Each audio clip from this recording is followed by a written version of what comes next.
Hi అండి, ఈరోజు ఉజ్వల్ జ్యోతి కిచెన్లోని meal maker pulao ఎలా తయారు చేయాలో చాలా టేస్టీగా ఉంటుంది, ఈజీగా ఉంటుంది.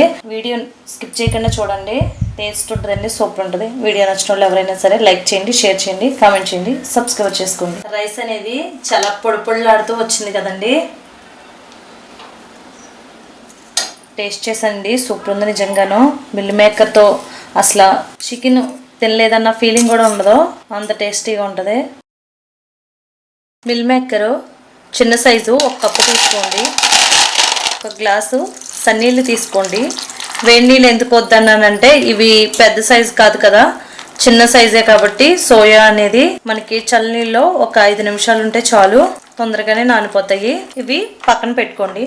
అల్లం ముక్కలు 1/2 ఇంచు, పచ్చిమిరపకాయలు 1 ఎమ్మిది తీసుకోండి, ఎల్లుల్లిపాయలు ఒక 7 అలా తీసుకోండి, జీలకర్ర 1/2 టీ స్పూన్ తీసుకోండి. ఇవన్నీ కూడా ఒకసారి మిక్సీ పట్టుకుందాం. మెత్తని పేస్ట్ లాగా ఏం కాదు కానీ కచ్చపచ్చగా పట్టుకోవచ్చు. ఇలా కచ్చపచ్చగా మిక్సీ ఇలా పట్టుకోండి. స్టవ్ ఆన్ చేసి ప్యాన్ పెట్టుకొని అందులో నెయ్యి వేసుకోవాలి. 2 టేబుల్ స్పూన్ల నెయ్యి వేసుకోవాలి. 2 టేబుల్ స్పూన్ల ఆయిల్ వేసుకోవాలి. 1 గుప్పెడు జీడిపప్పు వేసుకోవాలి. అలాగే బిర్యానీ ఆకు 2, దాల్చిన చెక్క, మరాఠీ మొగ్గ, స్టార్ పువ్వు, లవం మొగ్గలు 4, లాలిక్కాయ 1, సాజీరా 1/2 టీ స్పూన్. ఒకసారి కలుపుకోవాలి. ఉల్లిపాయ 1 వేసుకోండి.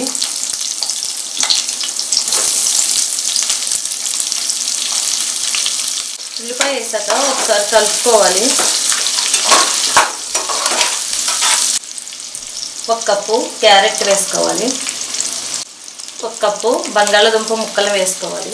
1 కప్పు టమాటాలు వేసుకోవాలి. కొత్తిమీర వేసుకోవాలి. ఇప్పుడు దీన్ని ఫ్రై చేయాలి.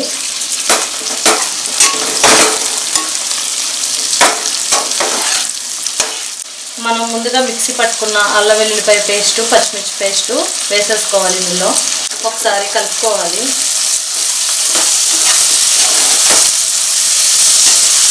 ముందే సోయా వేసేసారంటే ఆయిల్ పట్టేస్తుందని వేయలేదు.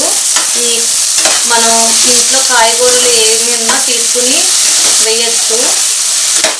ఆయిల్ పట్టకుండా ఉండాలంటే సోయాకి ఫస్ట్ కూరగాయలు ఫ్రై చేశాక అప్పుడు సోయా వేసుకోవాలి.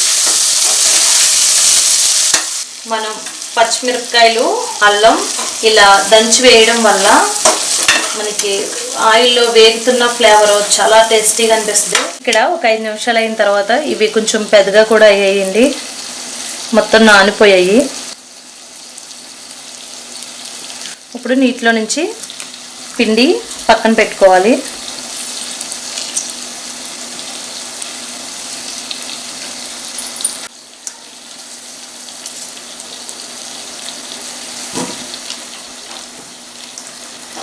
ఇక్కడ వేగాయండి. ఇప్పుడు మిల్ మేకర్స్ కూడా వేసేసుకుందాం. మిల్ మేకర్ వేసాక ఒకసారి కలుపుకోవాలి.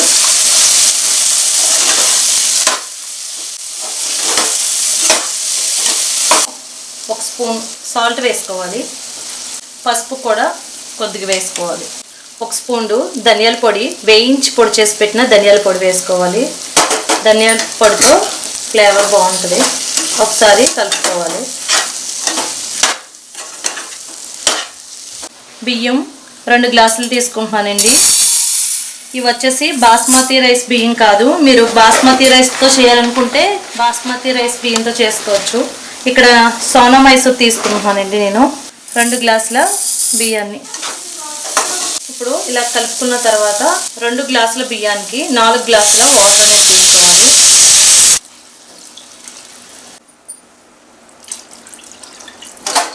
ఇప్పుడు ఒకసారి కలుపుకోవాలి. అలాగే మీకు ఇష్టమైతే పచ్చి బఠానీ కూడా వేసుకోవచ్చు. రుచికి తగ్గట్టు ఉప్పు వేసుకోవాలి. రుచికి తగ్గట్టు సాల్ట్ని వేసేసుకోండి. మీరు వేసి మూత పెట్టి ఎసరిని మరగనివ్వండి. మరిగే లోపల బియ్యం కడుక్కోవాలి. బాస్మతి రైస్ బియ్యం అయితే ముందుగానే నానబెట్టుకోవాలి. ఇక్కడ నార్మల్ బియ్యమే కాబట్టి, సోనా మైసూరే కాబట్టి ఎసరు మరిగేటప్పుడు కడుక్కుంటే సరిపోతుంది. ఒకసారి మూత తీసి చూద్దాం. ఉప్పు సరిపోయిందో లేదో ఒకసారి చెక్ చేసుకుందాం. ఇలా మరుగుతున్నప్పుడే బియ్యం వేసుకోవాలి.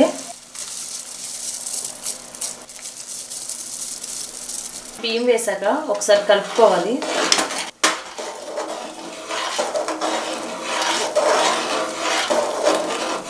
బిర్యానీ మసాలా, వెజిటేబుల్ బిర్యానీ మసాలా 1 స్పూన్ వేసుకోండి.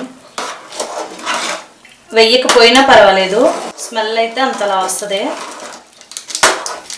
ఒకసారి ఇదంతా కలిపేసుకొని కొత్తిమీర వేసుకోండి. కుక్కర్కున్న బెల్ట్ని, రబ్బర్ని, విజిల్ని పెట్టి ఒక 2 విజిల్స్ వచ్చే వరకు వేయించుకోవాలి. 2 విజిల్ వచ్చేయండి. ఇక్కడ మూత తీసి చూద్దాం. చాలా టేస్టీగా ఉంటుందండి. ఇప్పుడు రైస్ అనేది